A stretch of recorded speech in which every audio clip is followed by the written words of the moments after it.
yayındaşlar. Merdan Bey, hoş geldiniz. Köpten beri sizinle ekrana çıkmadık. Tamam. Ee, Esenlikler, iyilikler. Damatlar hoş, Türkiye'de sağ olun. Merdan Bey, bugün ekrana çıktık. Yine bir mesele var da. Köpten beri şu aklımda bir aylandıran bir sorağım var da. Ne benim mesela yurtun içinde vakti hiç şu zatları göz yetirip bilmeyedim ya da aklım yetmeyedi şu zatlara. Menem şu fikirdeydim. Şu hazır yurtun içinde ildeşlerimiz ne fikirde bulsa menem şunun yal fikirdeydim. Yani yine bu yurtun dışına çıktıktan sonra birazcık internete girip görüp okuyup öğrendim de yine hazır yurtun içinde ildeşlerimiz şunun yal fikirde. Önkü yağlı SSR geri gelse SSR önkü yağlı yaşasak şunun yağlı SSR dövrü gatı govu dövrüde dep şunun yağlı aydiyalar hazır açarlan var. Menem şunun yağlı fikirdeydim. Yine hazır yurtun dışına çıkan son tarihi öğrenip okuyup sonra en köprağım yine şu Ukrayna'da uruş 2 yıl bundan 2,5 yıl oldu. Şu uruş başlayan vakti katı köp göz yetirdim bu zatlara. Yani ne içinden de şu Rusların, Rus milletinin neyfili adamlara zulüm görkezyenini, yani Orta Asya sadece tarihte Orta Asya köp zulüm görkezen. Yine hazır gara otursak özünün yine my bratya diyorlar Ukraynalılar bilen. My bratya da öz doğanlarından şunun yalı zulüm görkezi oturlar. Yine bunlara son göz yetirip başladım. Yine yurtun içindekiler ne biçim buna göz yetirip bilen yok. Ne sebepten halaca şu SSR aşkında yürüyenler bular. Yani aşkında yürüyenler hala SSR gelse de bize şu önkü yal yaşasak da. Şu hakkında ne mi diyeceksiniz? Yani komentar verirseniz. Yani komentar versiniz. böyle. Şöyle oraya da var da şu mesela sesler bu dikkat ediyorlar. O zaman seslerden birlikler nemeler vardı. Karnı doydu. Divarsak şakalat oldu. Ama gitti pastadı işledi o dağlar. Bu dedi işledi. Şehir yerlerinde tek saat işledi. Ailece aldı. O zaman divar sağda halk için divadeyinde sıraatlar. Karnı doysa oldu yatacak yeri oldu değil ya da. O zaman şöyle oraya da var. Yani halkımızın yani birinci dedikçilerimiz yani Muhammed Kulu Atabay'dan sayılır. Atabay'dan başlar. Bizim aydınlanları, hakiki millet aydınları 40 geldiler de halka bildirmen. Birinin kelleri aradı. Birinin yolda travmalı, yani Moskva'da yok oldu. Dedip bütün halktan geldiler de aydınları. Kalkan gözünü açıp bilecek bir aydınlar var da sol aydınlar yığınak geldiler halktan. Milletçi değerli aydınlar var. Onlar gözlerinden hissat bir sahel ürkünme öylenen sesin çıkarman su edil su hakkı olsalar yani. Hemen adı düşüncede namazca olun deyip otuyorlar da adamın fayda olsun diye. Ama halk köpçülük kursu öyle orada hatta bir yol var kılmesen hayti yol onun için fark eden olsun. Karnı doysun yakları yer olsun. Köpçülükten milli duygu deyip bir rahat var da değer var. Adamı, milletini, şahsiyetini yukarı götürebilen, adam hükmünde ortadan. Şu milli değeri yani aydın adamlar neydi? Diyelim. Halkın içine yayman oluyor da. Şimdi sesler doğuran tuat tam demin öğrenen hemen hatta hata oldu. 10 yıl bana ne kadar ettim. Bizde ne ama vardı? Sosyal medya hiç yoktu. Tam televizyona bakken, radyoya bakken. Yine ortaya güçlü devlet, yani yararı var. Yine Putin güçlü, yine tankları var. Ondan televizyona seyreden Akudasman sonuna oldu da. Güllüali, başka yurtlara seyret, Suriye seyret, Suriye olay masum neymedan. Şol dinle iki dünyanı görkezdiler da dağın içinde. Ondan ölmende o şöyle sorular yüze çıkardı. Hem çünkü o sırada pres diyen. Hem çünkü diyen sonra soru tasvirleme. Hem çünkü televizyonda bize ortaya görkez yazar, yani Rusya'nın ortaya da Avrupa'nda da Amerikan görkezine olur diyor. Hiç sorulara cevap vermiyor. Tapamazsın. Yani halk köpçülüğü olsa köpçülük şu sorulardan biri nokta ödünü. Yani bir yüzden soru alsan o. Ya da hemen dahil aldım. Ya da millet devleti var. Takta devlet tarafından millet verildi. Devletin, milletin güzel devletin gidiyor. Benim aydığım onda değil, ben size dahil aldım. Benim iskânu hakkında ben yıkıp bilsem yer gerek. Ya yol geçti. Asanın çok geçilmeli. Nahil oluyor. Hiç soru var. Cevap tapamaz. Şimdi bazen çıktık ve mecbur ya da yurt dışına çıkarmalı olduk. Yani öğretmenimiz yani o görünüyor olun. Bazen de dünya var. Yani dünya olan da internet uygulamayı görsen de her türlü düşünceler var. Bir Rusya'nın yoktu, bir Ukrayna'nın yoktu, bir yoktu. Dünyanın Arabistan görsen Amerikan nereden bir arama motoru ya da sonra ne yapsan çıkıp ondan sen dengeçtir filan. Hayatı doğru, hayatı doğru değil. O zaman senin içinden gelen hırslar var da ne için Rusya, Ukrayna açılmalı. Olun yeri derler. Ne için yönü öldürmüşsün getiren adamın üstüne yararlı olmalı. Asmalı onun yerini almalı. Ne doğru düşünen de onun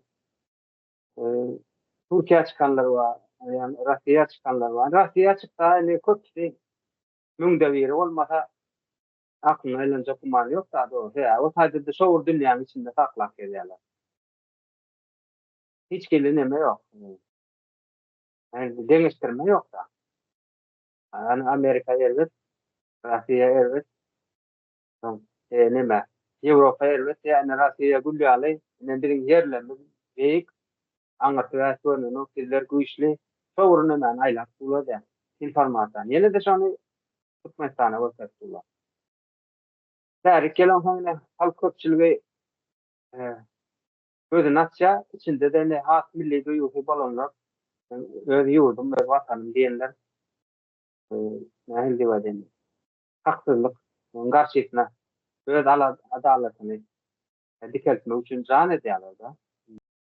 Bu adında öyle bir yağday var, evrendi yağday var da, hani, Müslümanlar ya dindarlar, rahatlar, Allah diktiler, yine, evet, rahatlar, ondan bilerler, yani, aslında evren bir var şans verdi. Sizin Rusya'nın şeyle bakma bilen çıkmada girip bilmeden Orta Asya regionu için bolşuluktan, ömürvəçilikten erkinliğe çıkmak mümkünçülüğü öğretti orada. Sonra şu şanslı peydalanmanda elbette bir günde iki günde olmalı. Bu rahatlar azıcık vakit talep eder, azıcık ıhlas talep eder, arzuğun vaktandan hareket boşaltın. Türkmenistan'a karanında Nemşin Özbekistan ya Kazakistan halk milliyle şehirler. Salzburg ile ön kıyadayına dönecek olanlar. Öyle dönecek olanlar. Rusya'nın ortadan Rusya'nın tümür kurandan Rusya'dan bağımsızlığı almak niyetlerinde orayma var da hareket var. Bunun sayıda internetin birinci yakıp olmadığı bu tahir edildiğini düşünüyorum. Yurt dışına çıkıp onlardan okuyanlar var, illegalyanlar var, malumatlar, tarihler araştırıyorlar. Narada Kazakistanlar galan neme, aşık var da, galada morgiller var da film düşürtürler. Şu film düşüren adamın ödü daim satıp kalacaktır diye. Neme var, informasyonu vardı. Aslında ben hem şuna gelecek oldum hazır sözünüz böyle. Yani şu Orta Asya'nın Batı Sovet devletlerinin yani Ukrayna uruşu başlayan son tarihini gözgap son 3-4 yıldan beri tarihini gözgap tarixini näme getirip, tarixini öğrenip, şunun ýaly ýanky aýdyşyňyz ýaly filmlerini, Galadomor diýen filmi bar, soňra özbekleriň hem köp tarixçilaryny dinleýäs. Şular bizeriň hem tariximizi aýdyp berýär şu özbek tarixçiler. Näşile bizere türkmenlere zulüm berenlerini aýdyp berýär. Göktepe savaşynda, Gazabat savaşynda şu Rus milletinin gelip Ak Paşanyň şu Rus nemelerinin komünist sistemlerinin gelip bizere zulüm berenlerini aýdyp berýär. Ýöne bizeriň tarixçiler, bizeriň tarix adamlarymız, tarix öğrenenler näme üçin bu zatları aýdyp bermeýärler? Näme üçin bu filmler çekilmeye, tarixler gozgalmaya, näme üçin bolan zatlary şu özbek tarixçiler ýaly, gazak tarixçilarymız ýaly, tarixçiler ýaly bizeriň öz tarixçilarymız bizere görün bermeýärler bolan zatlary. Näme üçin gozgamaýarlar? Elleki bu postsovet döwletlerine Orta Asya döwletlerine şu Ukrainanyň uruşuny, yani Ruslaryň Ukraina çozmany garaşdyrgan ekenler şu wagtça. Näme üçin bular hem gozgamady? Şu näçe ýyldan beri? Yine de ştada bir tane varyant diýýarsam tarihte var, barmadan ýa-da Rus imperiyasy Orta Asya'ya gelen soň Awstriýa ýurdu bilen Suriýada iki ýyllygyna bolan şonda Türkmen atly polky diýip şonda elime döwletler. Türkmenlerden alınan eskerler uşağı diýerler da avangardda, yani başynda diýerler. Toplara garşy askeriýa nemeleri diýerler. Öz atynda öz kılıjy bilen adam. Birinji, ikinji Göktepe'de, Gazawatda köp milli vatanperverler gyrylýar da oňa çykýar, watanyny gorajak, ýurduny gorajak, oňa çykýar, köpüni gyrýarlar. Öz janyna haýp edenler de yani ýandak geçen mekanda ýatyp şolardan köpelip ondan soň ýene Göktepe'den yani Türkmenler Awstriýa urşak edilende ýene de şu taýyk diňe edermenler, diňe batyrlar ýa-da urşdan çekinmeýänler. Ýene de o taýda müňlap Türkmenler gyrylýar. Üstesine de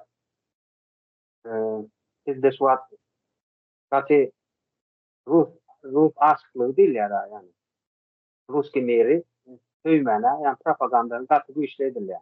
Mekteplerde Rusça öğretmenler, köçelerde de Başkent diýerden aşağı. Rusça bilmesen zapadlı bolýar, öz Türkmen şägertlerden ýene zapadlı bolýar. Yani derejäň teknikinde görülýär. Onun gejegün diýdim şu arkada Atu Dasman ýene de şonuň ýaly arada men TikTok'ta bir wagt geldim, aşağına komentarya yazdım. Ýene de şu orta Rus sistemasynda eskerler şu ýöriş solanky, nizama durdy solanky, hereket edip solanky, fasat ýene solanky, fakat bu edýärler da diňe odan eşikli ahdeşikde. Ondan aşağına komentarya yazdım. Rus sistemasyndaky Türkmen harbiyler diýip yazdım bolýar. Ondan garşydaky jogap berdiler. Düşünüp edýärmi, düşünmäni edýärmi? Bizde täze döwre bak enzamlary, yani yararlar getirip Sovet ümetinden diýilip barýar, Sovet yararlarından. O Sovet yararlaryny ýa-da belli Ukraina gidip durandyr. Yani şunu gidip durandyr, belli onu. Ondan ýene de ýene bir komentarya ýazdım, bolýar, jogap gelmedi. Sizin harbiylarymyň patriotlugy şonuň ýalda o ekranyny çykyp odan gepledi. Arasada eşkildi. Hakyky professional eskerler bolsa üstü azyk tozanlyca bolar, azyk ýaglyca bolar, hemmeler başy çykar. Näçe sen diňe plasda odan ýörak görsenler. Taliban bolsa edenler başga wada ýer. Fasat. Yani ýene de näme dolan gersek da yani näme Türkmenler patriot ad içinde. Yani yine internet yine açar sözler var da açar sözler. 3-4 tane 3 oturan görüngeçli dokin. Yine Ukrayna näme soldu. Ortalar. Bir hatta Rus aşkı aylar sonra doğrudur Ukraynalar vazifat etmesin diye. Ortalar güçlü diye onlar çalmalı ya. Beylekten para vermiyor. Sadece. Hem için de öz yurdu değil, komşu yurduna hem için o çalmalı, hem hakkı var onun. Rusya'nın çalmağına diye. Üçüncü amayda aytmalı şu fayda. Üçüncü näme diýmeli? Rusya diye bir çeken verdi de bilen bahwalda. Birin içimizde şol biz ömür wasirady. Neş atar sözleri köpürak ulanmanda halkın millilik duygusunu açar ýaly da. Elbette bu revolüsyony yüz götürüm halk hiç wagtdan etmändir. Ateiste 7-10%, yüzden 10. Solar edipdirden galan halkan şonun dogry bolsun bolmasyn hiç gyrklandyrıp duranok. Yeranan wer ýatara yer berdi şey alda halk köpçüligi. Diňe şey revolüsyon billi duýgular adamlar etmeli bolýar. Yine şu milli duygular dediniz, başlarsınız gidelim. Öyle özümün yakınlarıma can eden vaktim. Sadece şu Putin hakkında güleşirlerde size näme diye kafaları gol görýäňiz diye, Ukraynları diye. Näme de sen de Putin'in diye yeneceğine inanmayan Putin şunun ýaly güçlü adam diye, näme için inanmaýaňyz diye. Sen de Rus dövründe senin maňa aýdy-da. Sen de Rus dövründe olaldyň diye. Sen näme için gol görmeýän Ruslar diye. Hemen näme için gol görünmeli? Näme için gol görün? Näme maňa dedim, hakollar dedim, näme ýamalyk etdi? Hakollarda ýamalyk göremek. Ama maňa Ruslar köp ýamalyk etdi. Men hazır indi onu indi öğrenip otma maňa eden ýamalyklaryny. Tarih okap. Bizlere näme için de okul dövründe tarihimizi öğretmediler. Tarihimizi gizlediler bizlerden. Halgaçan gizledi görenler. Bizler şu okul dövründe, mektep dövründe bizlere tarih öğretmediler. Özlerinin tarihini öğrettiler bizlere. Bizlere näme için şu Göktepe Savaşı'nın tarihini okap näme etmediler. Kitaplarda yok. Gazabat Savaşı'nınki yok. Näme için bizlere gelip basmaçılardan Ruslar gelip bizlere halas eden ýaly öğrettiler. Näme için? Ya şu milliyetçiliği öğretmek için. Yurtun içinde az kaynak duran şu milli näme Rus Putin aşıkları. Yani aytdınız bir sany video çıktı önümden dediniz, komentariya yazdım dediniz. Benim YouTube'dan bir sany video çıktı önümden. Şu Kırgızistan'ın prezidenti bilen Kazakistan'ın prezidenti gelýär, samolyotdan inen wagtda onun önüne çörek çıkarýarlar. Çörekni 2 çavar çörek çıkarýar, düz tattırýarlar. Ýene Putin gelýär. Putin gelýär, onun önüne hiç kim çıkmaýar. Şunun ýaly dogry maşyna bir özü gidýär de ýanynda görüp näme ýok, türkmenlerden, bizden türkmenlerden hiç kim ýoksun. Şurada yazıplar da komentariya. Bunun diye Putin'in özü istedi diye. Hiç kimenin önüme çıkmasın. Çünkü o güçlü adam diye. Çünkü diye özünün öyüne geldi o diye. Bakın dikkat edin şuna. Putin ne için bunun önüne de çörek çıkarsınlar diye. Çünkü diye özünün topraklarına, özünün öyüne geldi diye. Yine bizlerin halkımızın düşüncesi şu. Putin neymemiş Türkmenistan Putin'in özünün öyüymüş. Özünün yerimiş, topraklarıymış. Bu ne mi demek bu oluyor? Ama şeyle düşünce de vardı aynı. Ortet hani Rusya bir de zulüm edip bu bizim gazımız aldı trilyonlar, adlarını milyarlar dolarlarla bir kullar. Altı solar sömür bu bildi değillerin urunda şöyle bir halka değilizine oturtulan ne var da düşünce. Amerika'da da anlatılan derler öydüktür. Irak'tan öydüktür. Yine de öydüktür. Yani sosyal ağzına halk veriyorlar halkın olun men halkı özünün golduğunu yani goldurmuşunu kavulluğuna reali diyorlar. Ağzı burada tiptu yöne altyapıda var başka da oturuyor da beyninde. Demek sol ortun bir sömürmeli normal mı? Onlar güçlü bizi sömürmeli. Bizim onun kulu olmalı. Sol normal mı yani Amerikanların ediyor ya diye. Sen Amerikanların ne işin var? Amerikan geldi mi sen yurduna? Bahvaldım ya o Rusya edip diyorlar. şöyle hemen oturtýarlar, kawullandyrdylar da yani bul düşünjesini oturtdylar beýne. Şolum agram berdi da. Ama yine bir şunu ýaly bir ýörelge bir gepler bar da şu. Mesela ina diye Ruslar gelmese diye halemde Ruslar var diye, Putin var diye arkamızda diye. Şu bolmasa da bizlere diye Afganistan'a çözüp gelecekler zaten üstümüze diye. Şimdi ben şöyle bir çuğur düşünsen, ne için gelip seni Putin koramaz? Sen ne için öz toprağını özün korabilmeyin? Aba. Ne için sen öz toprağını özün korabilmeyin? Sonra o Taliban diyenlerin kim? Putin'in özünün adamları. Ya Putin'in nemesi o.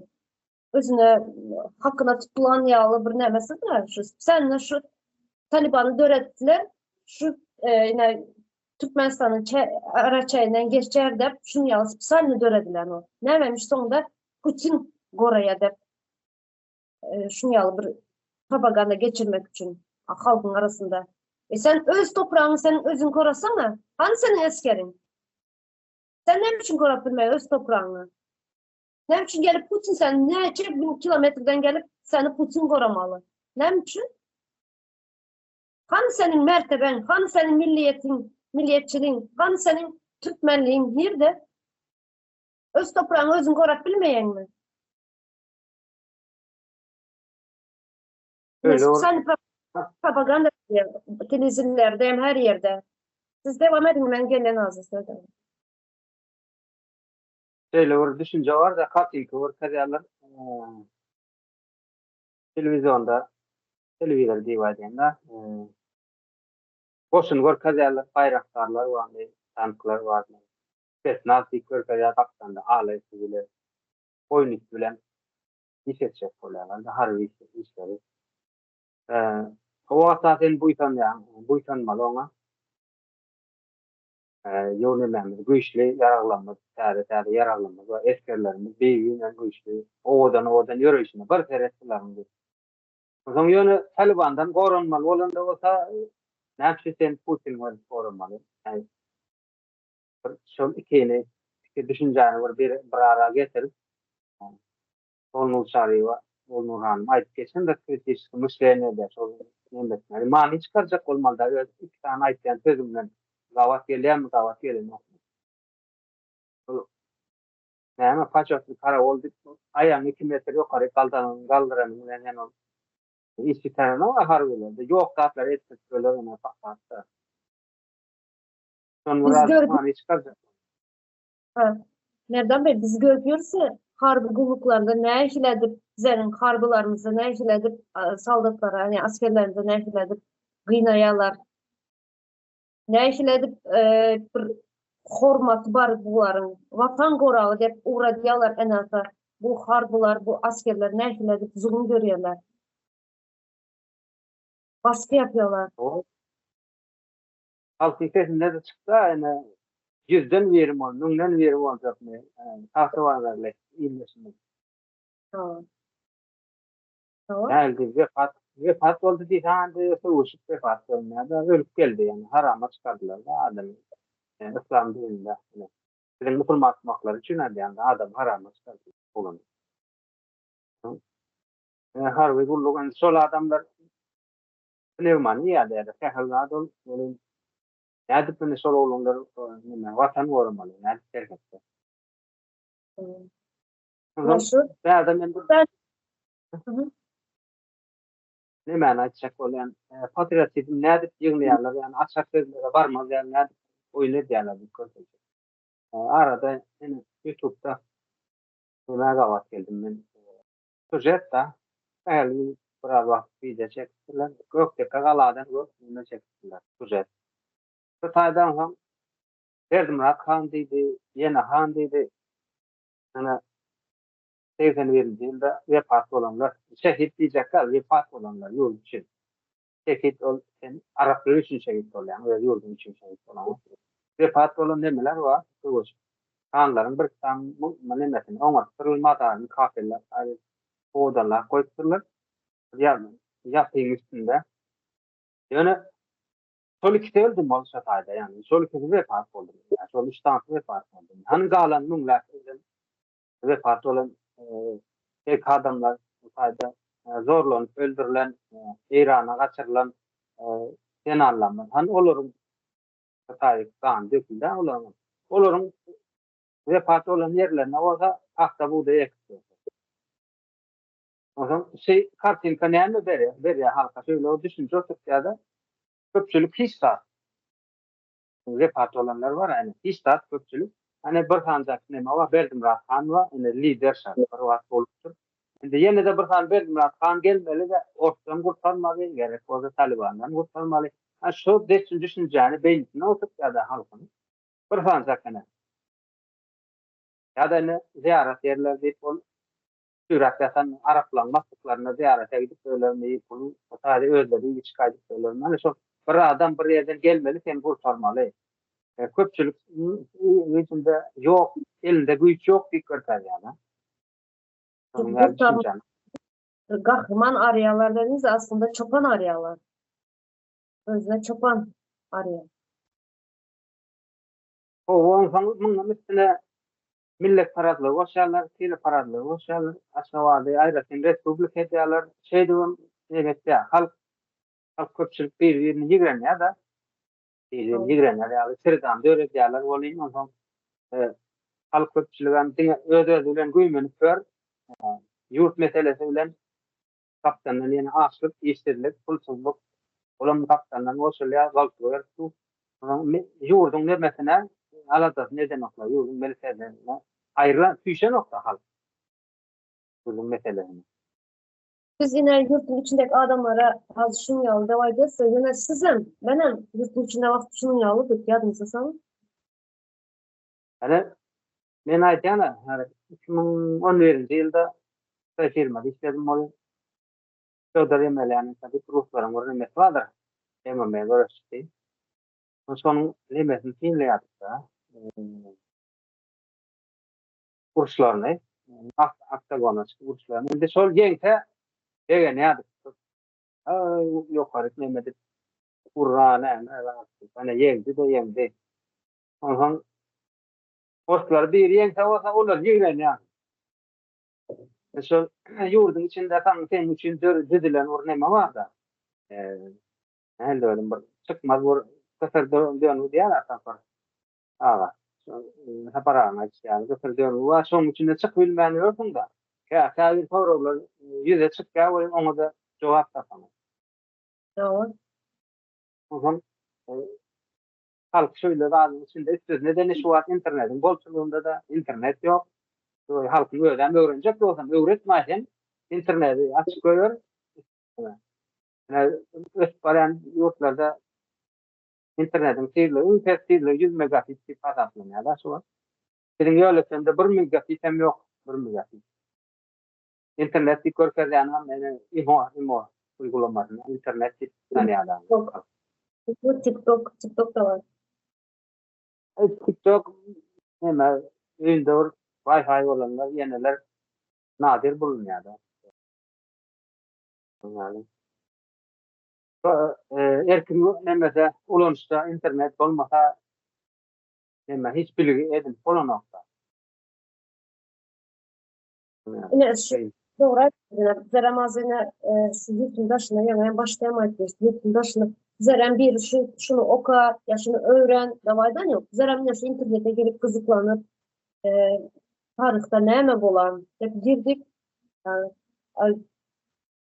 görsek Türk ağır geçirir. Türkmen millet ağır günler geçiren. Yani aydışınız yağlı Türk kahramanlar yatan yerin aşağında yine onlar hakkında hiç ayrılan yok. Sadece bir tane adam kahraman etti. Tezyeler yani aydışınız yağlı. Şunun bilen yine son her zerineydi. Oka, dinler, görüyor çıkmış da yani Galatamor'un filmini izledik, kitap nemesini, dokumentarını belgeselinden izledik. Şunda ne işiyle Kazak yani halkı ne işini zulümler gören, ne işini açlıklar yaşayan, bu bilerek edilen, sen edilen açlık, ne işini edilen o açlık, ne işini edip adamlar birbirini yemeye, çağlarını yemeye, yeme kalansını, çağlarını yemeye zorunda kalan şu adamlar. Ya şunu yağladıp o vaxtlar mama baxıram aydıp beri da yine ben o vaxtlar çağırdım. Köp zatları yani aklım yetmedi o zatları. Hazır indi şu zatları oxab, şu zatları dinler, görüp indi kellerin nemedi başladı da gelemişler. Bu vaxtlar yine Leningrad'da neme bolanlar blokada olan vaxtları da şular aydıp beredi. Yani şu sıçan açanı yiyenler, pişik sıçan, şular açanı yiyip adamlar en sonunda bunlar kıtaran sonra adam öz birini yiyip başlayan. Yani şu vaxtına Kazakistan'ın güzel onu Twitter'da eşledik. İçeride vaxtı, Türkmenistan'ın içinde vaxtı. Bu yani Leningrad blokadasını. Nemislerin edeni yap aydiyalardı. Nemisler yani şu 41-42'de bolanda blokada bolan Leningrad'da ana şu vaxtı şunun yağlı bir neme yaşattılar da. Açlık dövrü geçirdiler de. Yine biz beriye çıkarsan internete girip dinlep Kazakistan'ın, Kazak milletinin nehle edip Ukraynalılara hem de şunu yağladıp açlık göredikler, sen adamları öldürüp birbirine yediripler. Bizler hem de şu mamamın aydışına göre bizler de hem şunun yağlı bol geçen yine bizlerinkiler imsin sesini çıkarmayalar.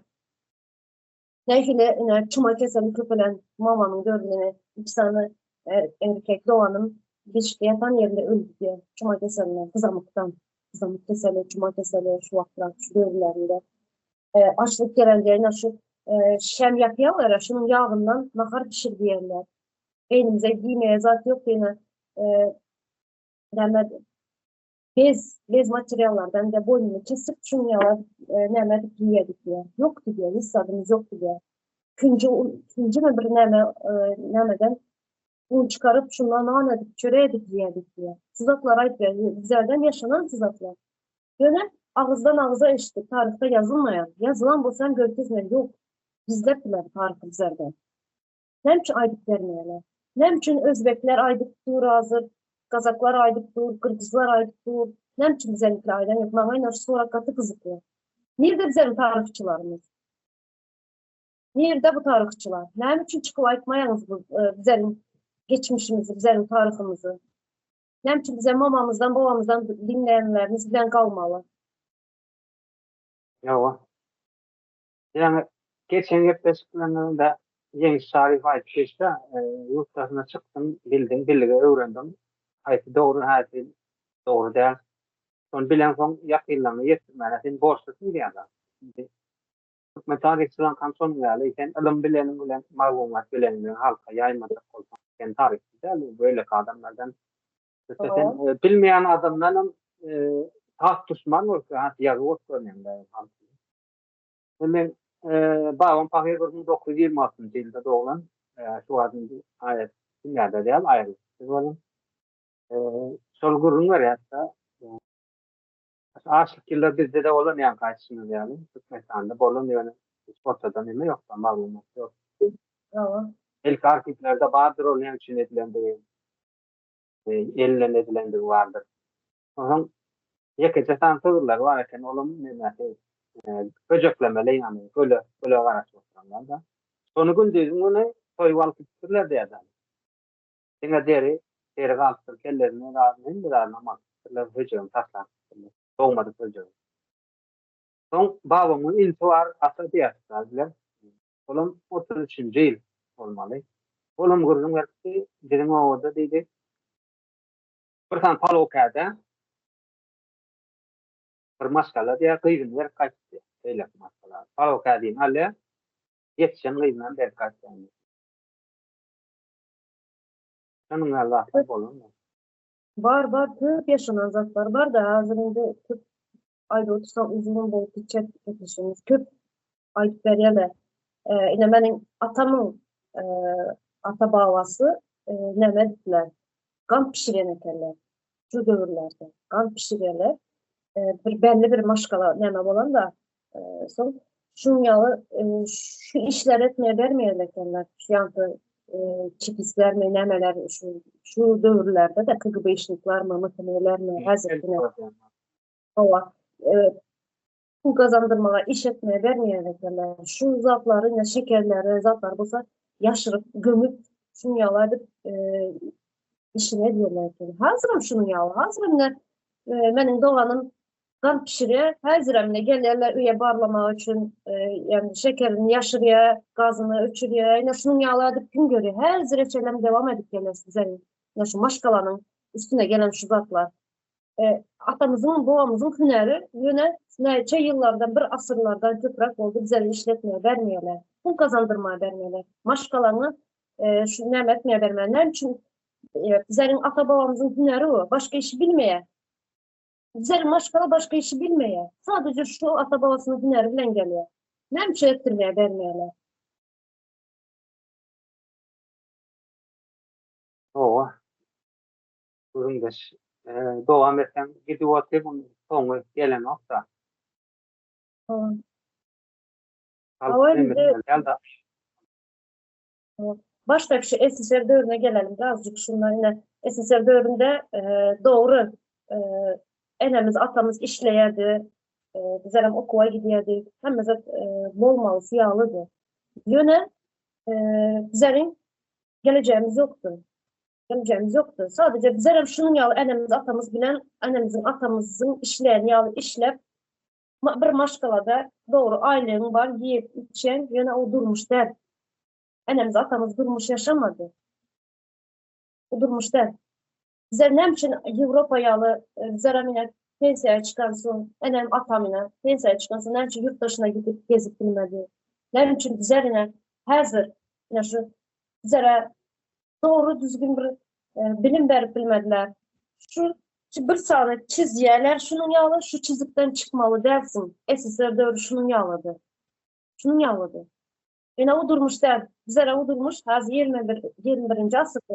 Bizlere o durmuş. Şunun yalı durmuş gerek der. Şunun için güzel.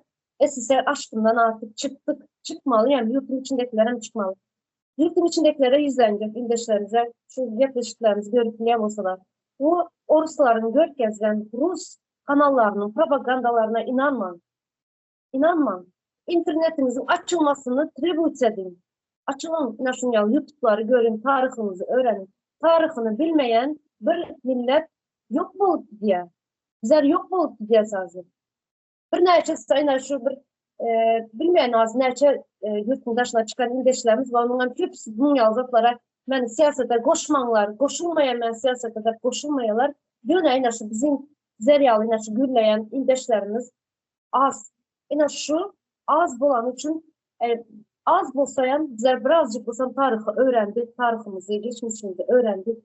Şunun için geleceğimize imtili oturuyoruz. Çağlamızın, neslimizin geleceği kovuk olsun. Bizim yağlı durmuşta yaşamasında birazcık olsan imtili et şuna.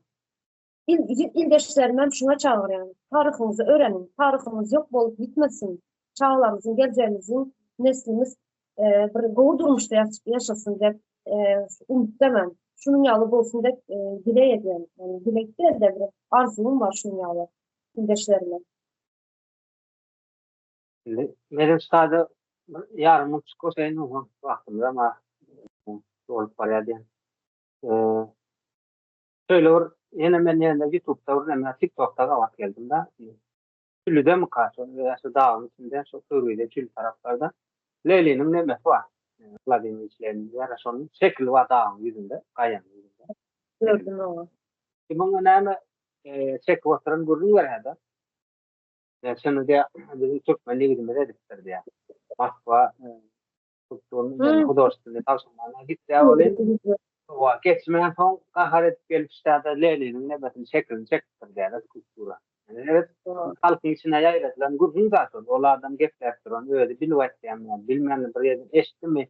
Şimdi verecek olan düşüneceğine açarlar. Yani başka bir yurdun sömürgeci kanalizatör bir de yurdumuzda nemesi durmalı. Dağın yüzünde öğren. Ne için o sadece Edik kan yok, Cüneyt kan yok, Berdimrat kan yok. Yeniler yani Kayıklılar tabaat ya, Muhammed Kula tabaat yok. Ne için bizimkiler yoksa Lenin durmalı o sayede. Çünkü yok olsa demek Lenin durun olsun, Stalin dursun, Gorbaçov dursun. Demek sen olan tarihin kabul etmeli, son şeylediğini kail olmalı, kulçuluğun, yani kul düşünceğinden çıkmalı değil mi? Çoğun için edilen oyunlar olur. Halkın içinde de ne yani ertekin tüyrlek öğreler halkam o fikir etmeni yuguduk öğreni. Sonal mı hadi? Oh, şeyler. Hazır şu Leylim Baba dediniz ya, şu Leylin dediniz benim çağalım yadıma düştü. Bir vaxtlar bizlere yine şu Sacit dövrümüzde yine atam Fakır öğrediyordu zaten. Leylim Baba atamız sayesinde yatamız basmaçılar gelende pah puh atamıza bakın yine şu bizler yine Cüneyt Han şunu yalar bir Mert yiğitleri şu vaxtlar basmaçı dediler. Lenin gelip sanki bizleri xalas eden yalı edip görkezdiler. Atamam şunun bile ulalan. Bizler şunun bile şu zadı aklımıza koyan Lenin babada. Yani her ne tarihi öğrensek aslında Lenin değerimiz, Stalin yani şu kimi o KGB işçiliklerin nemesi, başı familiyası adından çıktı azı. Frunza değil olmalı. Frunza neme? Harbi olmalı. İki zıfmı bir neme familiyası var onun. Ana şu adamlar aslında bize halka nefili zulüm görkezerler. Bizlerin ata-babalarımızı nefil edip kıynap genosid edip gelenler. Şu Stalin'den en köprüymüş Stalin. Aslında şu Stalin'denimiz Hitler'den hem köp adam öldüren. Hitler'in yine 41-45'te neçe adam öldüren, mesela onun iki üstesine adam öldüren genosid. Hem özünün halkını yine şu Sovyetleri Sovyet Orta Asya'nın köprüm Orta Asya'nın adamlarını kırıp genoside uğradan adam. Yani bize mamam Fakırem dedi. Stalin ne işini kovdu. Benim şu vaxtı şu düşünce bile aldım. İndi bolsa tarihi öğrenensen göre otman hem mesela 360 gradus yanlış zatları bize şu vaxtacılı beynimize koyan ekerler. Yine her yurtun içindekilerim şunu yağlar. Şunun için tarihimizi hükman öğrenmeli. Geçmişimizi öğrenmeli. İnterneti açmanı trebüt edin kardeşler. Açılsın internetinizi öğrenin. Google'a girin, YouTube'a girin, okuyun, dinleyin, öğrenin. Nestada internetin açılmağı gati koy tehdir ederler. Çalta oturan yerinde dünya bibliotekasını yani bilen muhtucet görecek bilen dokumentarını görecek mi? Öğren polada bir bunun içinde bir neçe malumat öğren polada. İfadeni bir yurdun içinde yak yurt olan tutmazsan şu bir düşünce var. Rusya koy, Belarusya koy, şu Sovyet devletleri. Bizim golçuluğumuz devam etmeli. Normal golçuluk değil.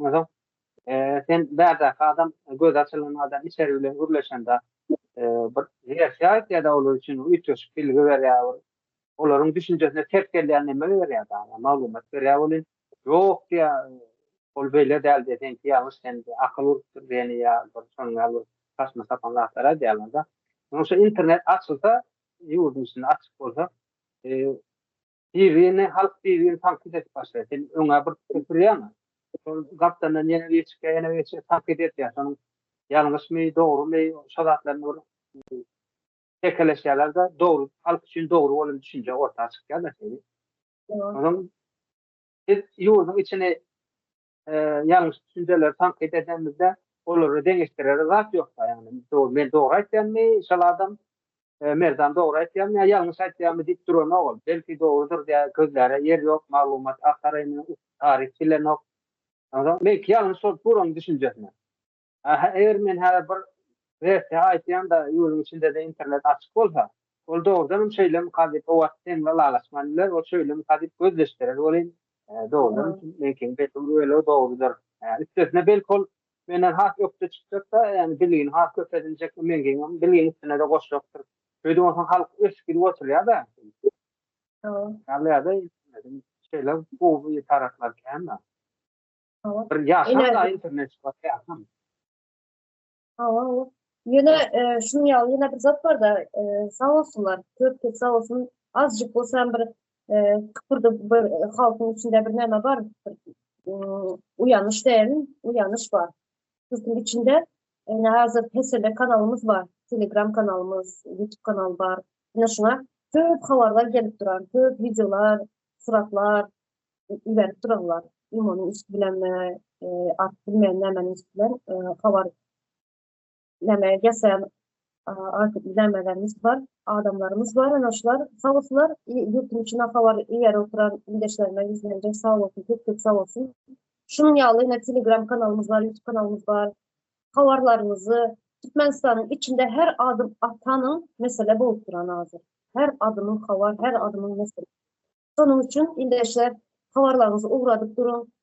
Bu yasalıp duran, verilip duran havarlar, hazırına bizlerin iki kişi gepleşik, üç kişi gepleşeceğiz. Yani şunlar hem sizler için. Bizler için, bizlerin geleceğimiz için, çağlarımızın, neslimizin geleceği için edip duran zaten. Yani sadece benim için ya, Erdal Bey için de, yani hepimiz için de. Bizlerin yurtumuzun geleceği. Yurtumuz, biri gelip Putin ya başka biri gelip yani diyelim. Amerika ya başka bir devletler gelip bize halasaydık vermiyor. Aynı bizlerin elimizde. Halkın elinde. Yurtun eyesi bizer. Yurtun patronu bizer. Toprağın eyesi bizer. Bunun için bizlerin elimizde. Başka hiç kim edip bilmiyor bu zaten. Sadece bize edipleyiz. Çağlarımızın geleceğine, çağlarımızın neslimizin hem mezatımızı kurup hem mezatımızı düzeltilen sadece bizler. Başka hiç kim de. Bunun için oturun oylanın. Şunyalı havarları uğradın kanalımıza, Telegram kanala. Var yani sılkalar var, mobilyalar var. YouTube'a girip bilen ildeşlerimiz yurtun içinde. Uğradık durun. Bunun bir çözümünde bağlı. Neçeli köp video uğratsanız, neçeli şunyalı havarları uğratsa adamlar gözler çıkmışlar. Bu uğrayan olsa benim uğradık bilen. Yani şunyalı edip adamlar uyanıyor, halk uyanıyor. Go yani adam şekilli durma şekliyen olsa ötüş yurduna ötüşleyen olsa dağlarına yani gelecek gelecek diye adam. Son isteyen olsa her bir hareketi yani önemi yok diyemem değil. Her bir hareket bir til olmasa sonra surata düşürde internete atayım durmuşsun var. Belki so til ne doğrudur ondur aşağında alternatifi yoktur. Son problemesi nereden gelirse da asları çözülüyor da. Önemi yok diyemem değil de iyi vermem. Ne haber var. Tamam. Erdem Bey yine bir derme var da şu yine bizler sizinle gepleşeceğiz. Siz yine Hayat Hanım bilen edeceğiniz yeni ildeşimiz var. Türk ildeşlerimizden şunu çıkıp gün geçti. Yine bizlerin bir ulu okullarda bilim alan yerimiz yok. Yok şunu ya okuanımız. Yine bizlerin öz bildiğimizden, öz durmuşumuzdan çıkıp gün veriyoruz. Yaşamımızı, görenimizi, okuanımızı gün veriyoruz. Doğru mu? Yine yurtun içinde okuyan bilimli adamlar var. Şu sosyal bilim, şu uğurdan, siyaset uğrundan, başka uğurlarda, tarihten bilim adamları var. Şu adamlar ne biçim çıkıp gürlemeyeler? Bizler gürleyiz. Bizim bilimimiz yok, okulumuz yok, diplomamız yok. Yine biz gürleyiz. Ne biçimler? Nerede o adamlar? Ne biçim gürlemeyeler? Neredesiniz? Nerede gizlenip durursunuz? Ne biçim çıkıp gürlemeyeniz? Okul, bilim olan adamlar. Ya da atanızın kuluna mı kurtardınız? Tamam. Demek onlar yasalama inteligensiya da dinle ziyan veriyor da. Ziyan getirmiyor halkına. Onda bizlere kalıyor bu. Onda yurtu kurmak,